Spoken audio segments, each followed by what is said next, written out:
Cool. Can everybody hear me okay? Yeah. Yes. Awesome. Okay. Hi everyone. My name is Mick. Um, really sorry I can't be there today. I've been testing positive for COVID all week. Just a little bit about me. So I work at Slalom Build. I'm going to talk to you about a recent engagement I was on where we took a complicated and expensive architecture and made it simpler and cheaper using AWS EKS. My background is Linux sysadmin, DevOps, cloud, SRE, and platform engineering. So Claire, happy to connect and discuss more if you want to talk about that. Been in the industry for over 10 years now. Currently working in the platform engineering space. That's me there with my Boston Terrier, Bruce. He drives me absolutely around the bend, but I love him all the same. Cool. So just a little bit about Slalom Build. You may have also heard of Slalom. So just pointing out the differences here. So we focus more on the building aspect of product engineering and get more involved in the trenches, help with the design, development, the testing, etc. We're eager to build with our people, our partners, our communities and clients. So together, Slalom and Slalom Build kind of provide end-to-end solutions for our clients. So within EMEA, we are based here in Manchester, London, Munich, and most recently, Dublin. So in terms of what we build, so we have several capabilities within Slalom Build, so software engineering, data engineering, solution ownership, user experience, platform engineering, and quality engineering. So we build out digital products, data solutions, and cloud platforms. Some examples on the slide here. Web and mobile apps, data platforms, cloud infrastructure, and DevOps automation, which I'll touch on today. And we also team up with world-leading solution providers, including AWS, Microsoft, Google, Salesforce, and Tableau, to deliver and build the highest quality of digital products and experiences. So just a little bit about the engagement I'm going to speak about today. Our client is building out a payment issuing and processing back-end application with multiple domain areas, such as invoicing customers, transactions and integrations, effectuating a domain-driven design approach, or DDD. The application itself is a microservice architecture and exposes an API or multiple domain APIs, depending on what data from the expertise domain you want to request. Our job as platform engineers was to build out the infrastructure and the pipelines for this application in AWS and Azure DevOps or ADO, respectively. So this was the original design. Our client has a dedicated architecture team that had already kind of decided and signed off the AWS architecture for this application based on a previous application project. Our job was at the implementation phase. So this included building out the AWS accounts, the infrastructure using Terraform, and the pipelines for application deployment in ADO. As you can see from the diagram, we have like an AWS account per domain, an API gateway per domain, an ECS cluster per domain, and dedicated domain databases. These are in a separate account managed by a separate team. So service to service connectivity, even within the same domain, would be achieved at the API gateway level. And MTLS was also configured using client certificates at the API gateway level also. In total, there were 5 domains.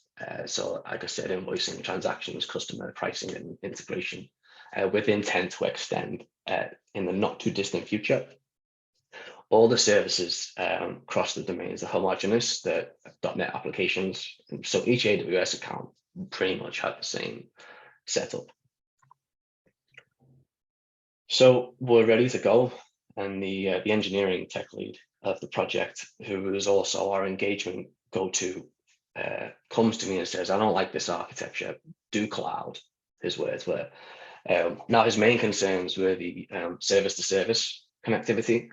Why are we using MTLS at the API gateway level? Why do we need to egress out from one account and into a different account, sometimes even the same account. Invoicing needs to speak to transactions, etc. On the subject of that, like other challenges raised include cloud costs due to the constant egress for service-to-service connectivity. We managed to check out the AWS costs for that previous project I was speaking about earlier, the one where this architecture is based off, and the networking egress costs were significant. And that project has twice as many domains and was also multi-region. So like, think of how many AWS accounts were active then. Wasted resources. So we've got multiple ECS clusters per domain deployed with only one or two ECS services. And then operational overhead. So a lot of Terraform code, a lot of moving parts, a lot of accounts to manage, both for platform engineering and the software engineering teams. So we jumped on a train to the client offices, and after several whiteboarding sessions with the tech lead and the architecture team, as it was super important, they signed it off. And we came up with a new architecture. So basically what we've done here is consolidated into two AWS accounts as integrations is going to get busy.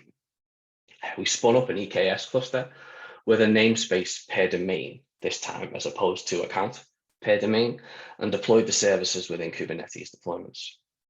We've also set up Istio service mesh for traffic management with MTLS for interconnectivity between the gateway and the services. Deployment of the applications is achieved using Helm charts and ADO. We have dedicated ADO agent pools to reduce the queue time, therefore kind of maintaining that development velocity. One thing we practice in platform engineering within Slalom build is developer experience. So it was crucial we had this in place. Originally, we were using shared pools amongst the company, and jobs were queuing up for a very long time. So having the dedicated agent pools really helped with that. We had Kubernetes controllers in place, such as external secrets operator, which is used to pull down sensitive information such as DB hosts, DB username, passwords, etc. And these were all stored as environment variables within the pods.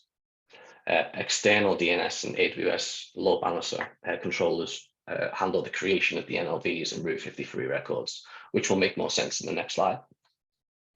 IAM service accounts were set up per service to kind of interact with the different AWS services. For example, we had S3, SQS, etc.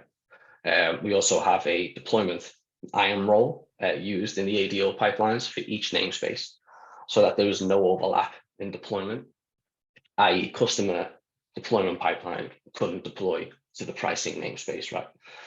This was achieved using AWS Auth and RBAC. Developers also have access to manipulate the services in their respective namespaces.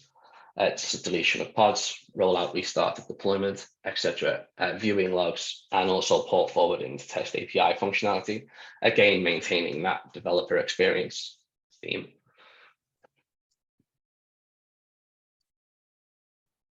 So this is more of a deeper dive into the service mesh traffic management. So we've gone for like a shared gateway host-based routing model. This means we have a simple single Istio gateway, end-to-end encryption, extremely efficient IP utilization, which is absolutely necessary given we didn't have much IP addresses to play with. The nice thing about host-based routing, it can be used in conjunction with path-based routing, which was great, as some domains have multiple services. So for example, the invoicing domain has several services. The transactions domain had several services. So I'm just going to give you an example of the flow here. So you have an external request coming in, say from front end that needs invoicing data. Remember, this is a backend issuing, payment issuing application. And the fully qualified domain name is, let's just say, invoicing.eu.example.com/invoicing billing. This will then reach the NLB, the network load balancer, re-encrypt using a self-signed cert, because we cannot export a certificate from AWS certificate management. It will then forward to the Istio gateway and public virtual service, which will match the host and URI, being invoicing billing, and set the root destination to the invoicing billing service. And then for service to service interconnectivity, we have internal virtual services set up to default a destination host to the services SVC plus the local DNS. So in summary, account consolidation, right, to minimize that operational overhead. All domains are now under one account, segregated by namespace. We saw a 30% reduction in AWS costs due to the reduction in the egress traffic. Simpler and secure service-to-service connectivity, and also improved traffic management due to Istio service mesh and EKS. With Istio, we can leverage functionalities such as fault injection.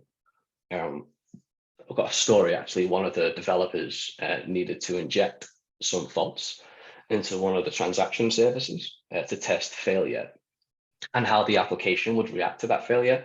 Would it drop the transaction, or would it place it back into a messaging queue until that service was available?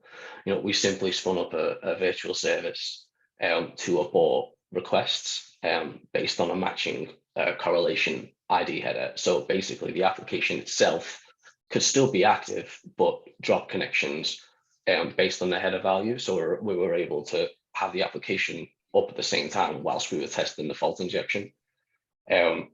With that, we've also made it possible for the developers to set up fault injection themselves to kind of test that application again, improving developer experience. So what's next? Egress gateways. So this is a way of controlling traffic leaving the mesh.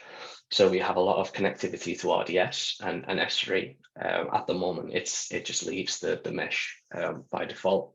So we want to kind of control that. Security hardening and threat modeling of the EKS cluster prior to us going to production. You noticed we were using a self-signed certificate to re-encrypt. We intend to work with the security architecture team to perhaps use a cert with a proper CA chain. We're currently in pre-production. Observability, making sure logging and monitoring metrics are in place prior to us going to production, and then obviously going to prod. So that's it. Thanks for listening again. Really sorry I can't be there today. If you'd like to connect on LinkedIn, just search for Michael Morse. So thanks very much.